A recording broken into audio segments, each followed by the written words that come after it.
अस्सलाम वालेकुम dear students. मैं हूं मोहम्मद उमर आपके साथ। आज जो है ना हम बायोलॉजी का तीसरा लेक्चर स्टार्ट करने जा रहे हैं और आज हमारा टॉपिक है linkages of biology with other fields of science. क्या मतलब है इसका? लिंकेजेस का मतलब है रिलेशन, मतलब बायोलॉजी का दूसरे फील्ड ऑफ साइंसेस के साथ क्या ताल्लुक है। ये बायोलॉजी है, मतलब इसका दूसरे साइंसेस के साथ क्या ताल्लुक है, मतलब फिजिक्स के साथ क्या ताल्लुक है, केमिस्ट्री के साथ क्या ताल्लुक है, इकोनॉमिक्स के साथ क्या ताल्लुक है, इस तरह जियोग्राफी के साथ और मैथ्स के साथ। ठीक है, अब हम एक एक पढ़ते हैं। अच्छा, पहला हमारे पास है डियर स्टूडेंट्स, वो है बायोफिजिक्स। बायोफिजिक्स क्या है? सिंपली अगर आपको मैं समझाऊं तो बायो और फिजिक्स का आपस में क्या रिलेशन है। ठीक है, बायोफिजिक्स हमारे पास ये एक ऐसी लिंकेज है जिसमें हम बायो और फिजिक्स की क्या करते हैं, रिलेशनशिप स्टडी करता है। बायो का मतलब है लाइफ, फिजिक्स का मतलब है जिसमें हम मैटर और यूनिवर्स मतलब एनर्जी की स्टडी करते हैं। ठीक है, अच्छा, let's come to the definition. Those methods or techniques of physics used for solving the biological problems are phenomena। ठीक है, अब क्या मतलब इसका हो गया? ऐसे मेथड्स और टेक्निक्स फिजिक्स के जो हम एक बायोलॉजिकल प्रॉब्लम फिनोमिना के ऊपर यूज़ करते हैं या किसी बायोलॉजिकल प्रॉब्लम को हम क्या करते हैं, सॉल्व करते हैं। तो ऐसे मेथड्स और टेक्निक्स फिजिक्स के जो हम एक बायोलॉजिकल फिनोमिना के ऊपर क्या करते हैं, इस्तेमाल करते हैं, अप्लाई करते हैं, यूज़ करते हैं। ठीक है, मतलब बायो को जब आप क्या करते हो, फिजिक्स के साथ आप क्या करते हो, रिलेट करते हो, this is called bio physics. ठीक है, अब हम अगर एग्जांपल की तरफ आ जाए तो इसकी बेस्ट एग्जांपल हमारे पास है, वो है फोटोसिंथेसिस। आप इस डायग्राम को देख सकते हैं। इस डायग्राम में जो है ना हम बायोलॉजी और फिजिक्स का रिलेशनशिप हम क्या करेंगे, स्टडी करेंगे। यहाँ पे देखिए, ये हमारे पास सन है, क्या होता है, और ये हमारे पास लीव है। अब लीव के अंदर क्या होता है, क्लोरोफिल होता है। क्लोरोफिल ही की मदद से क्या होता है, एक प्लांट क्या करते हैं, अपने लिए का फूड मतलब कार्बोहाइड्रेट तैयार करते हैं, और वही कार्बोहाइड्रेट हमारे पास ग्लूकोज होता है। ठीक है, अब क्या होता है, यही लीव क्या करते हैं, सूरज की जो लाइट एनर्जी वो एब्जॉर्ब करती है और इसी से क्या करते हैं, वो फोटोसिंथेसिस का अमल करके खुराक तैयार करता है। तो आप अगर यहाँ पे देखें तो ये लाइट एनर्जी जो है ना, ये क्या किया, एब्जॉर्ब किया इस लीव्स ने, मतलब क्लोरोफिल, लीव्स का क्लोरोफिल ने। ठीक है, तो यहाँ पर देखो ज़रा, मतलब लाइट एनर्जी हम किस में स्टडी करते हैं, फिजिक्स में। और यहाँ पर देखें, अब ये लीव क्या है, ये एक लिविंग ऑर्गेनिज्म है। तो यहाँ पर बायोलॉजी और फिजिक्स का एक रिलेशनशिप क्या हो गया, बन गया। अच्छा, नेक्स्ट अगर हम जाए दूसरे एग्जाम्पल की तरफ, हाउ बर्ड्स फ्लाई। ये बर्ड्स जो है ना आपके साथ किस तरह जो है ना फ्लाई करते हैं। अच्छा, देखिए ज़रा, बर्ड हमारे पास क्या है, एक लिविंग ऑर्गेनिज्म। जब भी एक बर्ड क्या करता है, उड़ता है, तो वो क्या करते हैं, अपनी विंग्स की मदद से क्या करते हैं, एयर को क्या करते हैं, इसके ऊपर एक्शन करते हैं, मतलब डाउनवर्ड की तरफ एक्शन करते हैं, तो वो क्या करते हैं, अपवर्ड की तरफ जाता है। तो आपको पता है न्यूटन तड़ला क्या कहता है, action and reaction are always equal but opposite and direction. ठीक है ना। अब बर्ड ने क्या किया, एक्शन किया और उसको जो है ना, एक्शन और रिएक्शन में उसको क्या मिल गया, वो ऊपर की तरफ जाता है। तो न्यूटन तड़ला हम किस में स्टडी करते हैं, हम जो है ना फिजिक्स में स्टडी करते हैं। और यहाँ पे देख ज़रा, यहाँ पर एक रिलेशनशिप बन गया किसका, फिजिक्स का और बायोलॉजी का, क्योंकि बर्ड एक लिविंग ऑर्गेनिज्म है और ये न्यूटन थर्ड लॉ को क्या करता है, फॉलो करता है। ठीक है, इस तरह बहुत से अगर आप मॉडर्न हॉस्पिटल में देखें, हम फिजिक्स जो है ना, इसने अपना बहुत सा क्या किया है, खिदमात की है। For example MRI, CT scan जितने भी है, ये फिजिक्स ही जो है ना क्या होता है, हम क्या करते हैं, मेडिकल फील्ड में इस्तेमाल करते हैं। अच्छा, दूसरा हमारे पास जो लिंकेज है वो है बायोकेमिस्ट्री। क्या है मतलब है इसका, बायो और केमिस्ट्री का आपस में क्या लिंकेज है। अच्छा, इसकी ज़रा डिफिनीशन की तरफ हम आते हैं। बायोकेमिस्ट्री क्या मतलब है? बायोकेमिस्ट्री हम क्या करते हैं, it is a study of chemical substances and process that occur in living organism. Biochemistry में हम उन केमिकल सब्सटेंसेस के बारे में स्टडी करते हैं और वो प्रोसेस जो एक लिविंग ऑर्गेनिज्म के बॉडी के अंदर होती है, मतलब जितने भी मेटाबॉलिक रिएक्शन होती है, वो हम क्या करते हैं, बायोकेमिस्ट्री में स्टडी करते हैं। अच्छा, अब हम आते हैं ज़रा इसकी एग्जांपल स्टडी करते हैं। अगर पहला एग्जांपल हम देखें, मेडिसिन यूज़ फॉर ट्रीटमेंट। अब अगर हम बात करें इन मेडिसिन की, तो मेडिसिन क्या होते हैं, हम मुख्तलिफ़ किस्म फार्मास्यूटिकल इंडस्ट्री में क्या कर तैयार करते हैं। अब ये मेडिसिन क्या होते हैं, प्रिपेयर होती है कहाँ पर, कारखान का मतलब केमिस्ट्री में। ठीक है, लेकिन हम इसको क्या करते हैं, इस्तेमाल करते हैं ट्रीटमेंट, इलाज के लिए।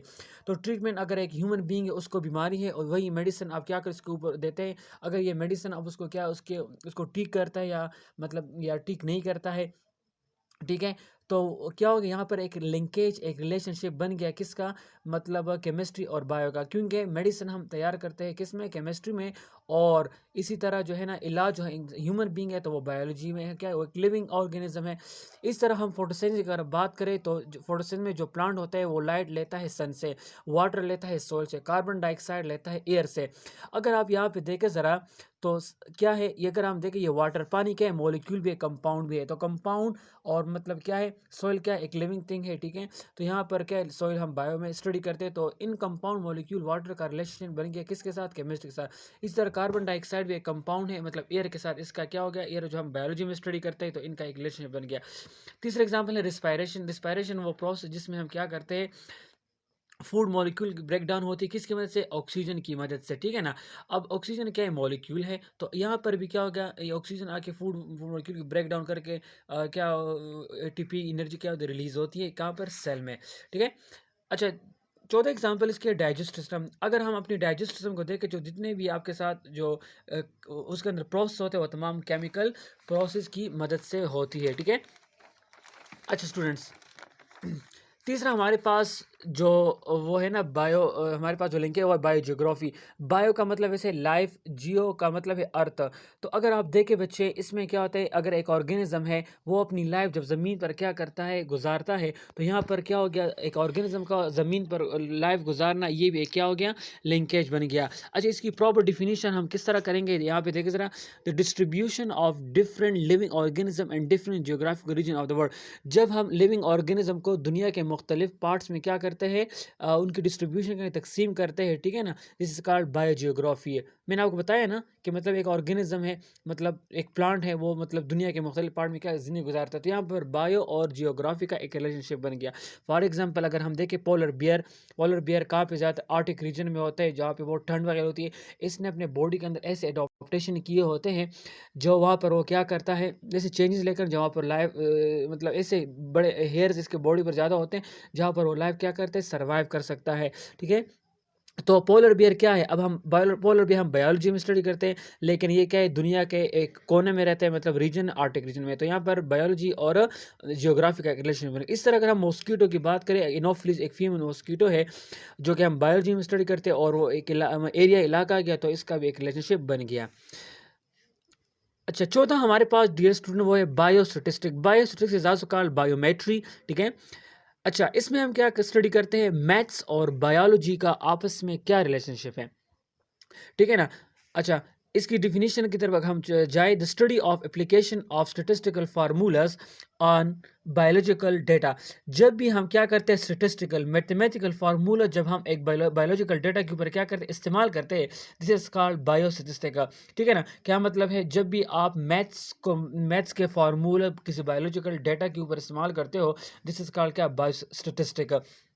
फॉर एग्जाम्पल इसकी बेस्ट एग्जाम्पल मेडिकल रिपोर्ट, जब भी आप किसी डॉक्टर के पास जाते हो और आपकी जब वहाँ पे टेस्ट वगैरह होती है और उसके बाद जो आपको रिपोर्ट मिलता है, तो वहाँ पर white blood cell, red blood cell, platelet वगैरह आपकी मतलब प्रोटीन वगैरह ये कुछ क्या होते हैं, डिजिट नंबर के फॉर्म में लिखे होते हैं।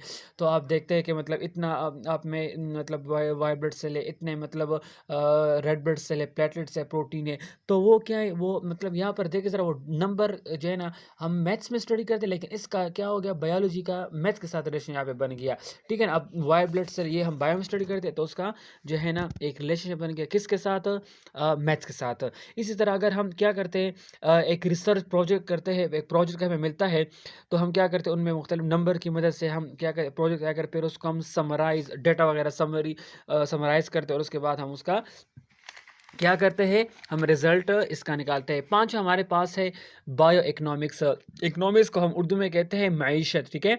अब अगर यहाँ पे देखें, बायो और इकोनॉमिक्स का इकोनॉमी के साथ क्या इसका ताल्लुक है, the study of living organism और from economic point of view. जब भी आप लिविंग ऑर्गेनिज्म को मईशत के पॉइंट ऑफ व्यू से, नज़र से आप स्टडी करते हो, जिसको हम क्या कहते हैं, बायो इकोनॉमिक्स कहते हैं। फॉर एग्जाम्पल अगर आप देखें, हम हर साल जो है ना, किसान क्या करते हैं, हम हर साल हमारे मुल्क में जो है ना क्या होते हैं, या किसान या हमारे मुल्क में मतलब हम क्या फसल वगैरह उगाते हैं, तो फसल वगैरह जब हम उगाते तो फिर जब हम उसका फिर प्रॉफ़िट देखते और मतलब उसका जो मतलब हमें फ़ायदा मिलता है या नुकसान हमें मिलता है तो हम इसमें हम क्या-क्या स्टडी करें। फॉर एग्ज़ाम्पल एक किसान है उसने उसके पास एक खेत है और उसने उस खेत पर मतलब 1 लाख रुपए खर्च किए। अब जब साल गुज़र गया तो उसने देखा कि उसको जो है ना वो मुनाफ़ा जो है ना 1 लाख से ज़्यादा मिल गया। तो इसको क्या होगा फ़ायदा हो गया। लेकिन एक मतलब एक किसान है उसने 1 लाख रुपए लगाए थे लेकिन उसको जो है नुकसान हो गया मतलब 50,000 रुपए उसको मिल गए मतलब फ़ायदा, वो गंदम वगैरह बेच के। तो यहाँ पर हम क्या करते हैं लिविंग ऑर्गेनिज़्म लिविंग हमारे पास क्या था गंदम प्लांट से। हमने इकोनॉमिक पॉइंट ऑफ व्यू से स्टडी किया तो ये क्या है बायो इकोनॉमिक्स कहलाता है। डियर स्टूडेंट्स ये मेरा लेक्चर नंबर 3 है। काइंडली आप इंशाल्लाह आपको इस तरह और लेक्चर मिलेंगे। इसको लाइक भी करें, सब्सक्राइब भी करें। Thank you so much.